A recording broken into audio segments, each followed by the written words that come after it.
Long Island Backstory with Chief Correspondent Gary Jacobs. Good afternoon, I'm Gary Jacobs, and welcome to another edition of Long Island Backstory. Normally we film in the Cablevision All-2 studios over in Hauppauge, but they're using an excuse of the COVID for a reason for them to save money, screw the people who pay for cable, close their studios. Luckily for me, I have a good friend who has his own studio, and that's attorney Phillip J Jusino from Lake Grove, and he's a friend of mine. He was gracious enough to allow me to use his studio, and so many times people call me and ask me about equitable distribution, and I'm not great with numbers, and obviously I'm not an attorney, so what I'll do is always say, let me send you a link of the show, and it's been very, very helpful to people to do it. So the next, I want to say the next, because probably more people come to me for this issue, which is custody. Sure. And there's a lot of misnomers, because everybody comes to me with custody, Phil, you know what they say? Well, I know it's about the best interests of the children, and that's it. Right.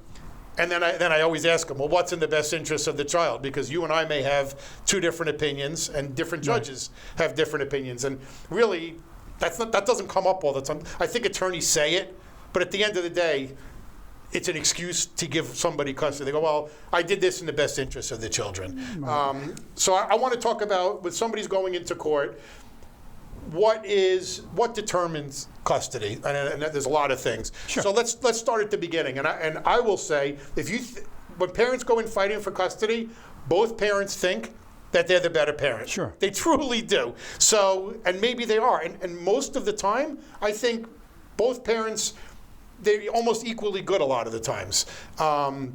Because it's the balance, I think, between the two parents to raise a successful family, right? So somebody comes to your office and says, hey, I want to go to court. I want to get custody of my child. What do you tell them? Well, the first thing I say is there an existing order? In other words, have you ever been to family court, or is there a divorce? Because if there's an order, the law's different.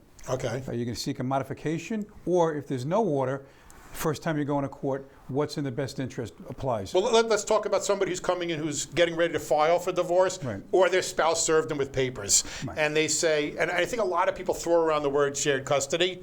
And my opinion, when somebody says, oh, I'm going to at least get shared custody, I tell them the reason that they created the shared custody is so that you don't kill your wife and the judge. Because then you can go out of court and say, oh, I lost residential, but I won shared custody. And it makes you feel like you didn't lose your parental rights, but in most cases, unless you agree, you pretty much did, because whoever's the residential parent really makes most of the decisions. But the first thing I want to find out is, what is the situation? Do you live together? If you live together and you're married, it's equal. Then you go from there. If someone comes to me and says, my husband lives, Nassau County, he sees the kids once a month, then I'm pretty confident that parent will get custody. Right. Sometimes it's not as clear cut. Just very, very simply, there are two bodies of law that apply for custody. One is the Domestic Relations Law, you've heard of that, and one is the Family Court Act when they're in family court. And as you know, you can't get a divorce in family court. Right. So when someone comes to me, I say, are you married? If they're married, are we looking at a divorce, or are we looking at family court? If they're not married, we're strictly looking at family court. Right. I ask some very simple questions. Who's the primary caregiver to these children? That's the first thing I have to know, just to start off. And explain what that means. What parent has been taking care of these kids or children most of the time? So like I said, the example of, let's say the father's in Nassau and he sees them once a month, I know who the primary caregiver is. If the father had come to me, I would say to him, it's going to be an uphill battle to get custody if you hardly see your children. Right. Or if they live with the other parent. What about the more common thing is where one parent, let's just say the father goes to work, 9 to 5 job, and the mother stays home. Is that a black and white case where the mother's going to get custody? She may have the leg up in that situation. There are a number of factors. One, they look at, I'm just going to rattle off a bunch of them. Stability, primary caretaker, which I just said. We have drugs and alcohol involved. Sometimes I'll say, are there any issues I need to know about? Mental health issues. If one parent has mental health issues, that's going to give them a disadvantage. If one is an alcoholic or one is a drug addict, obviously that's going to hurt their chances of getting custody. Another one is abuse and neglect. If there's an abuse, if let's say the father abused the kids, he's not getting custody. But when you talk about abuse, and I think a lot of times you see somebody's married for 10, 15 years, there's never abuse. All of a sudden they go to court or they go to you and they go, well, Phil, he's an abusive father. well, where were you the last 10 years? Right. Couldn't you turn it around and say, well, if she knew I was abusing him, then Yes. she neglected the kids. It's a stretch then, because the court's not stupid. They're going to say, wait a minute, where did this come from? Right. So I always tell my clients, if there's something happened 9 years ago, it's not relevant. Right. Rarely is it relevant, because the court's going to say, where are all these allegations coming out now? Right. And you Where were you never last- mention it, right? Right. And if he was such a bad guy, one of the things Why'd I you have say another is kid this: with him? I say you had more kids with him. Right. And do you ever leave your spouse or you ever leave the parent alone with the kids? Yeah, all the time. Well, if the guy's such a bad guy, why would you leave the kids alone with him all these times? Right. So these are things I'm trying to pull out, like playing devil's advocate. Right. Well, I guess better find that in the office. I want to know before we go to to court, get in there, right? or right. before I file a petition. I have to know. Right, right. So what about, I think right now on Long Island, very common is both parents work. Right. And, a lot of, let's just say the mom's, just to make it easy, the mom's a teacher and the father's got a 9-to-5 job, and they come and they go, well, mom says, well, my wife is free all summer. She's off on vacation. It seems like that would be the perfect person to, quote, win, right? But what if that person doesn't have good morals, isn't a good parent? They don't have good parenting skills. It's a factor. Child care arrangements is one of the factors the court considers. And what I just rattled off, it's not like one is 10%, one is 20%. The judge has discretion, or the referee, if the case is, has discretion to weigh these factors any way they want. So let's say you have So you don't know going in which judge you're going to get, right? As a good attorney, you have to make the case based on what is the strengths of your client. Right. If the strength is they have a very flexible job, you use that to their advantage. You say, well, the father works long hours, good guy, but he's not going to be able to be there for the children. Mom works, 7 in the morning, she's home by 3 o'clock, she can get the kids off the bus. That's what you highlight. Right. But when the other person's going to go in and go, well, if I got custody, I would leave my job. Could be speculative. I've had cases, the judges, how do you know? And they'll say, can you get a letter from your employer that says you can work a different shift? Well, I don't know about that. Right. Maybe you can. I've seen cases where the person legitimately can change their schedule. Right. So what about, in divorces where they go, well, who took the kid to the doctor? So, for example, That's a factor. The father works a lot, but he was always there for the kids. He went to every baseball game. Maybe he coached. He took the kid to the doctor.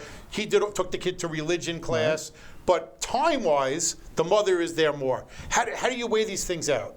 That's up to the judge to weigh. You make the case. The other factor is, too, the age of the children. Because think about it. If you have a 5-year-old, the attorney for the child is not going to say to a 5-year-old, where do you want to live? Well, some might. You have a well, maybe, but I didn't when I was a law guardian, different role. Right. That was called law guardian. Right. Now it's called attorney for the child. A 15-year-old, you'll say, where do you want to live? Who will say? The attorney for the child. Okay. Because don't forget, if I represent mom or dad, I'm not allowed to speak to that child. Right. Neither is the other attorney. The only one that's allowed is the attorney for the child. That's interesting. So you can't. So one parent can't say, because I've seen this, and maybe you've seen it. Let's say the mother says, you know what, I want custody. My kid wants to live with me so bad, and they show up at your office. I can't Has that see ever them. happened? Yes, it's happened. Because I've seen it. They go, and some attorneys will Right. speak to them. No. And they'll say, I just want you to tell my attorney. Ethically, tell Mr. Jusino. It's not. That would be like, let's say I'm representing a wife, and the husband has an attorney, and he shows up that day. If I talk to him, that's an ethical violation of the law. Right. If I talk to that child, other than what I usually do, I say, hi, nothing personal, I can't speak with you, sorry. Right. Have a seat, put the TV on, and I'll talk to your mom or dad. I personally don't like the idea of bringing your kid to your attorney. I always even to sit in the waiting Right. room, it's not a good. I've had people come in for initial consultation with the They haven't child. even told their spouse yet. Yeah, I'm seeing them for the first. I'm like, who is that? Yeah, it's not uncommon. I mean, I'm sure It's happened. I've seen it more often than not more often than not, but I've seen. How do you think that's a good idea? Yeah, I personally would use it against the other person. Mm-hmm. So did you bring your child to the attorney's Well, office? I wouldn't let that be common knowledge if I'm representing. But the kids sometimes would say, That could happen. I met daddy's attorney. I met mommy's attorney. Right. Because they don't know that it's going to be. This can blow up. I've seen cases where attorneys have overstepped their bounds and actually spoken to the child. Right. Even before there's an attorney appointed. I always say I'm not talking to that child because I can be taken off the case. Right. Conflict of interest. I've spoken to the child. Now an attorney comes on and says, Mr. Jusino, you spoke to this child for an hour in your office? Not good. Right. Now, what about shared? We're talking about fighting for custody. What about shared custody? What's the what's the truth about shared custody? Because I've always said you can get shared custody through stipulation, Right. but if you go to court, and I don't know if it's true or not, or if they scare, but I hear the judges, and you hear them all the time, they make their speech, and they say, if you want to agree, you guys can agree to anything, but if I come in, I'm going to make one person's going to get custody, and the other person's going to lose custody. What you just said is pretty damn accurate. Okay. Is it a law, or is it, I mean, can a judge say, I'm giving shared residential custody? There's no law that says they can't do that. I'll tell you what they say. They say, if you two can't agree on the color of that wall, how are you going to have joint custody? Right. So if you go to trial, now, where you see a court give joint custody after a trial, you know where? Where it's been working for, let's say, a year and a half. Right. The parties have been doing a shared parenting arrangement, and the judge says, you know what? Let's keep it going. Okay. But if not, I've had a case today, even the judge said, I can't give sole custody unless the parties agree. But, yeah, well, I mean, we're not arguing with the judge, but to me, the problem with that is now one person gets to make all the decisions. You don't think there's going to be arguments? Because now the other person has no say But Gary, in it. even So with now they go joint to court. custody, the parent that has residential custody has the final say. What I'm saying is, but then the other person ends up in court, They fighting can. with them, and it They just can. ends up being an ongoing. What I like to put in my agreements is that the parties will advise and consult with each other concerning health, education, and welfare. So even if mom or dad has the final say, they have to communicate. I think that should be part of getting child support, personally. They separate the issues, you know that. I do know that, but I think it should be, I know they said that's in a separate clause, right? But to me, it should, and I don't know if you can write it in the agreement, that it could say, if you don't do this, then you're forfeiting your right to spousal support, child support. That will never be in an agreement, and if They'll you- never let it go, the judge won't let it go in? no. Or the other attorney won't No, let it go in? I don't see. Well, in family court, you can't. If I go to family court and I set up a custody arrangement and I say, let's put in there about child support, you know what they're going to say? No. A support magistrate, go to a support magistrate, they'll decide. In a divorce, you have a little more leeway. You can put certain things in. I'll give you an example. You can put in there that if dad doesn't exercise his parenting time on Wednesdays, he has to pay for child care. Because let's say mom works. Right. Because normally you hear, you can't force somebody to see their kid. Right. You can't. Right. But you know what? You can make them pay, in the divorce case I'm talking about. Right. You can make them pay if they leave mom in the lurch on a Wednesday because dad doesn't feel like showing up. Right. So maybe he doesn't show up, but he might have to pay child care. Right, which they're already paying a lot, but yeah, I mean, you can see both sides of that. So, what's your feeling of their father going in and getting custody? I get custody for fathers all the time. Is it getting better? Is Yes. it getting worse? It's gotten a lot better. Okay, and obviously it depends right. on the judge. Not only has it gotten better for men, it's also gotten better with parental alienation. Right. At one time, it was very, very difficult. I've seen judges. In fact, I have Judge Kreka on my show, the radio show, on Monday, and I saw him in a case. It wasn't my case, but I saw him actually take custody away from a mother where there was clear parental alienation. Well, that's good to and hear. gave it to the father. He did the right thing. Yeah, that's so. The reason I want to have you say that on the show is because for mothers who are watching, because I've had them say, well, I know mothers get custody 90-something% of the time, and I used to say, okay, let's just say that that's true. Do you want to be that 10%? Do you want to be that 10 in 100? Do you want to be the So don't alienate. Do you want to be the 1 in 10 who goes to court and loses custody? Because mothers do lose custody, and then now you're paying your husband child support. It's not going to be a good feeling. Right. Because I try to encourage people to settle for shared custody before going in. If you can do it, sure. And I always, to me, going into court, like I said, everybody tells me they're going to win. The mother says I'm the better parent, and the father would tell you, if I was talking to him, he's the better parent. Based on my experience, the younger the child is, the more the mother has a bit of an advantage if she's been the primary caregiver, or Right. more than the father. It's just the way it is. Doesn't mean dad's a bad guy. Right. The older the child gets, the more equal it becomes. Because I've had many kids that are 14 say, I want to live with my dad. As long as they can articulate, now if they say, I want to live with my dad because there are no rules and he lets me do whatever I want, guess what? He's probably not going to win custody. Right. But if the kid says, Dad understands me, or we do a lot of fun things, he takes care of me, a court might go that way and say, you know what, you're 14, I'm going to let you have a significant say. No, what about forensics, psychological forensic exams? Do you recommend them? I'll tell you, I guess if you know you guys are not going to do well, you might Right. say You no. generally don't see forensics unless there's a reason. If you have mental health issues, if you have parental alienation, if you have alcohol abuse, drug abuse, you don't automatically see forensics because they can get expensive. Right. Now, in family court, sometimes you have a 1034, where CPS goes to the houses and they say this house is fine, this house is not, this guy's been arrested before. That just gives the judge a little bit more information. Now, if in family court, will the court ever pay for a real forensic exam? They can if the parties are indigent, but usually the parties are going to have to come up with some money. Because I see it in the forensics usually the case where they have money. Right. But I mean, like a 1034 is free, so that's easy. But it's not as in depth. No. To me, I personally, No. if you're in the right, I think, and you're fighting an uphill battle with the judge, I think sometimes forensics is your only chance. Yeah, I see forensics where it finds something in both parties, and you look at this, I'm like, I don't see that. Right.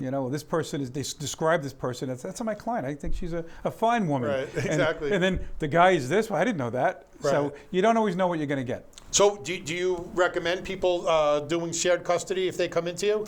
I do, if it can work for the parties. If they live close enough, like obviously if one lives pretty far away, it's a little harder to do. Right. They have to get along well enough to be able to co-parent.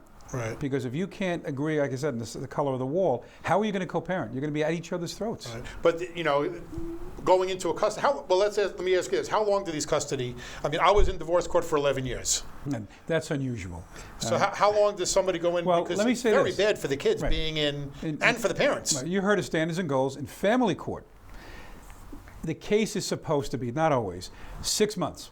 So when a case comes in, they're supposed to resolve that case by hook or by crook, whether it be settlement or a trial, within 6 months. Right. There are exceptions. Now with COVID, it threw everything on its head. But there are some exceptions. But that's fairly quick compared to 11 years. Sure, yeah. In a divorce, it's also quicker than it used to be. So what are you looking at a time frame? I mean, I've never seen in Supreme Court a divorce, custody be done in where they're fighting. Generally not. Now they added the new layer of mediation. Right. Which is, talk about that, because I think that's forced now, right? You have to go one time. Participate, but you have to go. You have to. Well, look, you could opt out if it's. Oh, you could opt out? They kind of really twist your arm a little bit to say you really should do this at least one time just to see. Right. If there's any domestic violence, it's not going to happen. Right. That's one of the exclusions. Right. But I'm not a huge fan of mediation. It can work in some cases, but I've seen some bad experiences. But if the parties have, think about it this way: if the parties are reasonable, you may not even need mediation, because if you each get an attorney, or if you have enough common sense to get along, you're not going to have to spend a lot of money on attorney's fees. Right. But I think that's the exception rather than the. I do a lot of uncontested divorces where people come to me and they say, you know what, we agree. Their legal bill is a lot smaller. Well, that's what people look, and I tell them, come, you can easily spend 6 figures, and sometimes if one person's paying, they're paying the other person's. Well, that's another thing. Legal fees if you're too. the moneyed spouse, you're going to take out your checkbook twice. Yeah, and believe me, as bad as it is paying, nothing against you, Phil, but writing these big checks to your attorney. Right. Imagine writing it to your spouse's attorney. Well, you know what I do? You're paying to fight you. I always tell my client, when a client comes in and I see a case that's pretty simple, let's say, and I say to them, and they start playing small ball. I don't want him to have Wednesday till 7. I say to them, how much do you want to spend? And they look at me like, what do you mean? Do you want this to be a $15,000 divorce? Do you want it to be a $50,000 divorce? What do you want? And they go, why you ask that? Because let me do my job. I can get you a reasonable settlement. If you want to fight, if you want me sending letters every time he looks at you cross-eyed, your bill's going to go through the roof. Right. Not that I won't do it if I have to. Right. But some people want to do it. Common sense. Some people want to do it. They do. want to get their pound of flesh. But some don't have the money to do that. Right. Well, they're stuck in the middle. But I mean, I've seen people just for the hell of it, they cause problems. Right. And or they call CPS. They do a whole bunch of things. Of course. And I just had an example of somebody who called, not CPS, but they did a domestic violence on their husband. Right. And guess what? It flipped on them. I've seen it happen. The situation turned. They said it wasn't founded, and then that brought him back into court. The husband filed a counter petition. So wait a minute, she's the one who's crazy. I just didn't want to come to court. Now I'm in court, and he won. Gary, I had a client one time arrested because there was an order of protection, and he couldn't contact his wife or kids. He sent a birthday card to one of his kids. She called the police and had him arrested. I got the case dropped, but he had to hire me. He had to go through. I think he ended up with 2 court appearances. It's ridiculous. Right. And I was able to use that to some advantage it was a family court case. In the family court, because the judge is like, are you kidding me? To the other attorney, Right.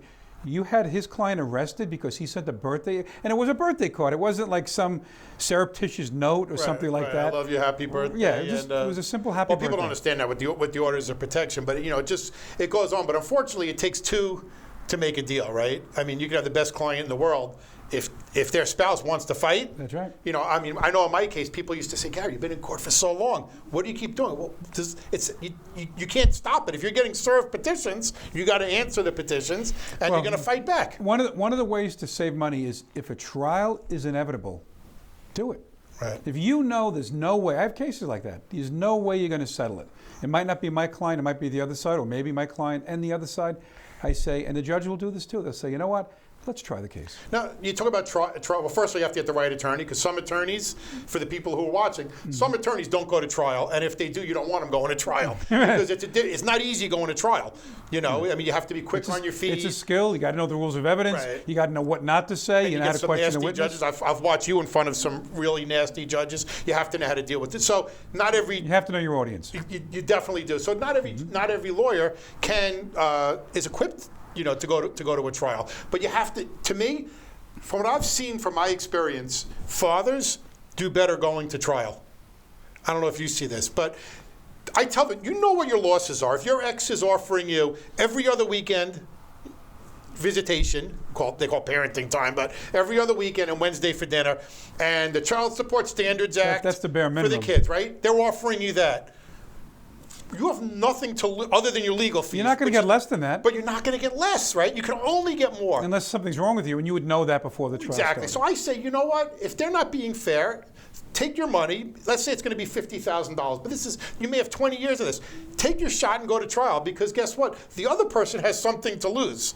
Right. But now, you have nothing to lose. Now, when you have a child, let's say, that can communicate, there's an attorney for the child. Generally, that attorney for the child is going to make a recommendation. They're not supposed to say what the kid said verbatim, but at a conference that he can say, or she can say, these kids should be with mom.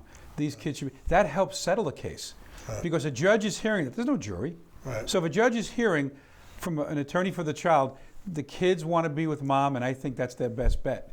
It's going to be harder. It is, but it's not a fair thing, because then you can't negotiate, because now they say, look, the lawyer will come out and go, oh, you know what? The law guardian or the attorney for the child said mom should get custody. But it's a reality. The judge is going to. But again, why not give it a shot? So you know what? But you can, because these law guardians, as you know, a lot of times they get aligned with one parent. It can happen. From my experience, I don't like when it's a pro se and all of a sudden they become the attorney for the other side. That I don't like. Right. I've seen it happen. Yeah, but I think listen, law guardians, they're humans too, and if they're spending, let's say the mother's got the kid, and they're spending a lot of, they're interacting with the mother. More so. Because they have the kid, so they sort of become aligned. What I like to, very important, I know parent. we're getting low on time. If you're let's say the non-custodial parent, what I do as the attorney, I say to the attorney for the child, if mom is bringing the kids down to see you, I also want dad to bring the kids down, because mom can be working on those kids in the car on the way there. Right. And I was a law guardian for 5 years. At the time we were called law guardians. I could see the interaction. When mom brings the kids, I see the kids. When dad brings the kids, they're more relaxed. They feel a little bit more comfortable. Right. Those things are very important to see. And you're not going to see that unless dad brings the kids also. That's a good attorney for the child who will say, I want to see both. But I demand it. A lot of times they say, well, I don't want, I want that. Right. I push your attorney should say that in court too. Say, look, I want to have my client bring them, because you just keep stacking the cards against your client. Right. You want to try to make it as equal as possible. Right. It might not start out that way, but you want to get to that stage. Yeah, I couldn't agree more. And we have about a minute or two left. What about the person who lost custody, maybe because they had a shitty lawyer, maybe because they went pro se, maybe because they had a shitty judge like Marion McNulty? This is me saying it, not you. This is my opinion. Judge Leo, Marion McNulty, Cheryl Joseph. You have one of these shitty judges who's biased against you. Can you go back in and say, well, when could you go? Let's say, when can you go back in? I mean, obviously you can't get it and go right in, because they're going to say, well, you should appeal the decision. Well, look, at what point can you go in and say, I had a bad trial, I'm the better parent? If you think the court made a mistake, you appeal. I've won appeals. That's tough, isn't it? Yes, but you can win it. I've won it. I wish I had more time to explain one. But the bottom line is, you have to have a change of circumstances. If you don't appeal it, you are stuck with that order unless you can come back and say something's changed. You just can't come back and say, I don't like the outcome. Right. So let's go through some of those change in circumstances that would allow you to go back into court. Mom becomes an alcoholic. Mom becomes a drug addict. Mom shacks up with a pedophile. And it's not crazy to think Parental these things that you're alienation. saying, Phil. They because happen. Sometimes they get divorced and they go through the midlife, Right. the father and the mother, right? They start partying. You would be surprised. I have cases where all of a sudden they come to court and mom tests positive for a substance that she shouldn't have in her system. Kids go to dad. Right. Now, mom can get the kids back, but anything where you could look at it and say, that changed. Something's changed for the worse. Right. For these kids to be in that environment. To open the door to get... Could be parental alienation. Dad saying, she's not letting me see the kids. That's a change. Right. It's a tough change, but I mean, that's the one I see the most. That's what really upsets the other parent. You got to establish it. You got to prove it. But that's why these people should come to their attorney early on and say, what do I have to do? I think that's... I mean, we're at the end of the show, but I think you gave a lot of good advice, but that's really some of the best advice. Is a lot of people will say, oh, I'm alienated, I haven't seen my kids in 3 weeks, and they're going to run to court and file a petition. Or they'll go to an attorney who says, let's take their $5,000, $7,500 retainer and file a petition. And what you said, I think, is excellent advice. Go to your attorney first. And don't jump right in. Maybe take another month, Right. 2 months. Hey, look, the police conduct an investigation before they make an arrest. Right. You can do the same thing. Right. And you have a reason for doing it. If they, why didn't you do it? Well, I was getting. That's nothing wrong with Got saying. to establish it. And now, quickly, Our Family Wizard is a great tool. Sure. Yeah. You've heard of it. Yeah. Right? Yeah. Explain what that is. Our Family Law Wizard it's an app where it's like $100 a year. The mother has it. The father has it. They communicate. Strictly, no text. They can make phone calls, but they're told communicate that way with the other spouse. With the other spouse, because that comes in very easily at a trial, and the attorney for the child generally has access to that. And if you know, just like a cop with body cam, he's going to be a little better behaved than if it wasn't. If you're on Our Family Wizard, you're less likely to say to the other side, you're a piece of garbage and you're a bad parent. You're less likely to say it. But if you do, you're in trouble. It's amazing how You'd many be people surprised say what people things. do. But when you write, how can you write that on the Family Wizard? But they come in. Emails, if you're going to communicate and you want to establish parental alienation or something, use an email if you can. Text are a pain in the neck to get in, and sometimes it's hard. Into evidence you're talking about. Because where's the chain? Where does it stop? An email is easy. Right. The email was sent at 7:02 on July 31st. Easy to you print out. Easy to print out, easier to establish, easy to get into evidence. Can it be subpoenaed too if the other person says, well, that's not what I wrote? You can. You could. Absolutely. That's good advice also. But Our Family Wizard is a great tool, and it's really cheap. Yeah, and I agree. Again, come in, don't jump in. If you get an attorney, he says, let's go file right away, that's probably the wrong attorney. You want somebody who's going to say, look, you don't have enough background, because once you file, that's it. The other person may start doing the right thing, and then you're the cat's out of the bag at that point. Prepare for a month or two.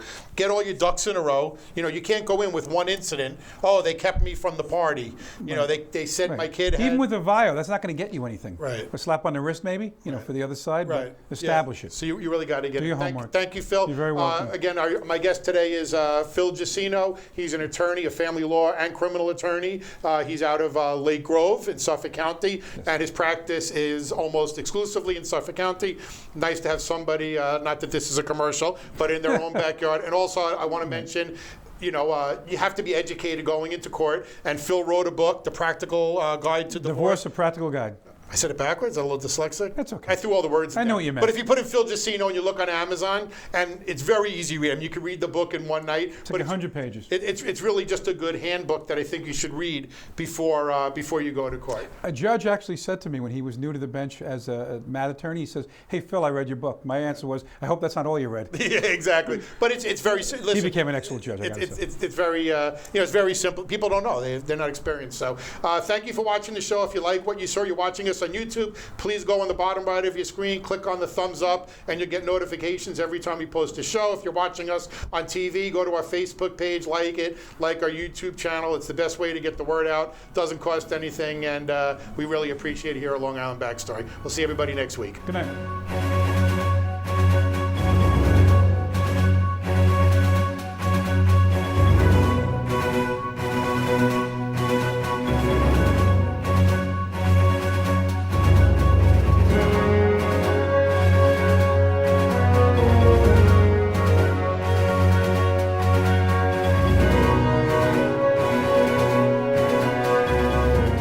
Long Island Backstory is made possible in part by Americans for Legal Reform, the oldest, most successful legal group in the world. P.O. Box 2679, Huntington Station, New York 11746. Telephone 631-421-6390. Website Americans4legalreform.com.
I'm one unlucky guy. The chance of being involved in a robbery is 1 in 757. The chances of being struck by lightning 1 in 750,000. Please fasten your seatbelts for unexpected turbulence. The chances of being a victim in an airline crash 1 in 29 million. Hey, could I get some peanuts? The chances of being involved in a car crash are far greater than lightning strikes and plane crashes. And if you are texting while driving, your risk of crash increases 23 times. Now, I may be an unlucky guy, but I don't have to be part of that statistic, and neither do you. Drive responsibly.